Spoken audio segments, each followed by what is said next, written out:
ചില വാർത്തകളെങ്കിലും കാണുമ്പോൾ നമ്മൾ വിചാരിക്കാറുണ്ട് ഇത്തരം ബോൺ ക്രിമിനലുകളെ, ആ ക്രിമിനലിസം മാത്രം കയ്യിലുള്ള ഒരു പ്രത്യേക മനോഭാവത്തിലെത്തിയവരെയെങ്കിലും നമ്മുടെ നിയമം കൊന്നുകളയേണ്ടതല്ലേ എന്ന്. ചില കുഞ്ഞുങ്ങളെ ഉപദ്രവിക്കുന്നവർ, ആവർത്തിച്ച് കൊലപാതകം ചെയ്യുന്നവർ, തുടർച്ചയായി മോഷണം ചെയ്യുന്നവർ, ഇവർക്കെല്ലാവർക്കും നിയമത്തിൻ്റെ വളരെ മൃദുസ്പർശങ്ങളാൽ വീണ്ടും അത് തുടരാൻ കഴിയുന്ന ഒരു രീതിയിലേക്ക് എത്തപ്പെടുന്നു എന്ന് ഒരുപാട് മനുഷ്യർക്ക് വലിയ പരാതിയുള്ള നാടാണ് നമ്മുടെ നാട്.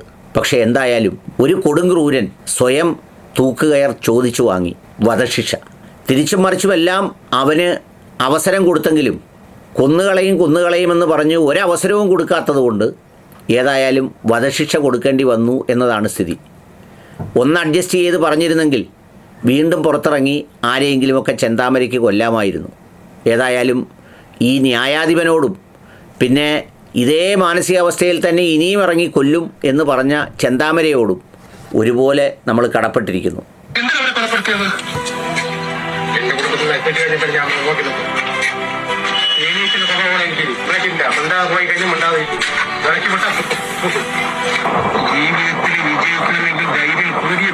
ഇരട്ടക്കൊലപാതകം നടത്തിയതാണ് ഈ ചെന്താമര. 2 കുഞ്ഞുങ്ങളെ അയൽവീട്ടിൽ താമസിച്ചിരുന്ന എന്തോ പ്രശ്നത്തിന് ആദ്യമൊന്ന് അവരുടെ പിതാവിനെയും മാതാവിനെയും മറ്റോ വെട്ടിക്കൊന്ന് അകത്തു പോയവനാണ്. വീണ്ടും പുറത്തിറങ്ങി ആ വളർത്തിയ അമ്മുമ്മയെയും അടക്കമുള്ളവരെ വെട്ടിക്കൊന്നു. ഇനിയും അവനെ പുറത്തു വിട്ടാൽ കൊല്ലുമെന്ന് ആവർത്തിച്ച് പറഞ്ഞുകൊണ്ടിരുന്നത്. ആ കുഞ്ഞുങ്ങളുടെ ഭീതിയും അവരുടെ അവസ്ഥയുമൊക്കെ നമ്മൾ കണ്ടതാണ്. ആദ്യം കൊന്നപ്പോൾ തന്നെ യവൻ്റെ ഒരു മാനസികാവസ്ഥ മനസ്സിലാക്കി അന്നേ കൊന്നിരുന്നെങ്കിൽ ബാക്കിയുള്ളവരൊക്കെ സുഖമായി ജീവിക്കുമായിരുന്നു. ചില മനുഷ്യരെങ്കിലും മരിക്കാതിരുന്നേനെ. പക്ഷെ നിർഭാഗ്യവശാൽ ഒരു മനുഷ്യനെ കൊല്ലുന്നതൊന്നും അത്യാപൂർവങ്ങളിൽ അപൂർവമല്ലാത്തതുകൊണ്ട് ആർക്ക്? നിയമത്തിന്. കൊല്ലപ്പെടുന്നവൻ്റെ വീട്ടുകാർക്ക് അത് അത്യാപൂർവങ്ങളിൽ അപൂർവമാണ്. കാരണം പിന്നെ അവന് അച്ഛനില്ലല്ലോ, അല്ലെങ്കിൽ അമ്മയില്ലല്ലോ, അല്ലെങ്കിൽ മക്കളില്ലല്ലോ.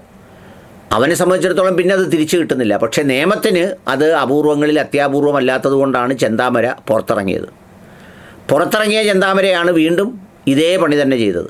അങ്ങനെയാണ് വീണ്ടും ചെന്താമര അകത്തായത്. ഞാൻ ഈ ചെന്താമരയുടെ വിചാരണ ഇങ്ങനെ നോക്കിക്കൊണ്ടിരിക്കുകയായിരുന്നു. ഇനിയും ചെന്താമരയ്ക്ക് ആരെയെങ്കിലും കൊല്ലാൻ നമ്മൾ അവസരം നൽകുമോ എന്നറിയാൻ.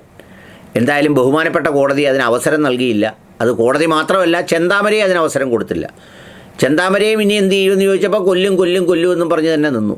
ഏതായാലും വധശിക്ഷയ്ക്ക് വിധിച്ചു. ഇനി ബഹുമാനപ്പെട്ട കോടതിയോട് പറയാനുള്ളത്, ഇവന് തീറ്റ കൊടുക്കാതെ വളരെ പെട്ടെന്ന് പണിയങ്ങ് നടത്തിയാൽ നികുതി അടയ്ക്കുന്നവൻ്റെ അത്രയും കാശ് വേറെ ആർക്കെങ്കിലും ആശുപത്രിയിൽ കിടക്കുന്നവർക്ക് ഭക്ഷണമോ അല്ലെങ്കിൽ വേറെന്തെങ്കിലും കൊടുക്കാം.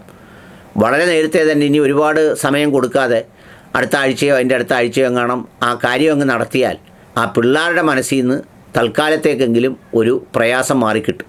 നാളെ വളർന്നു വരാൻ ദൈവം അനുവദിക്കുന്നെങ്കിൽ അവരെങ്കിലും ജീവിക്കും. ഇതുപോലുള്ള ചെന്താമരകളെയൊക്കെ തണ്ടൊടിച്ച് ഞെരിച്ചുടച്ച് കളയേണ്ടതാണെന്നതാണ് ഒരു സത്യം.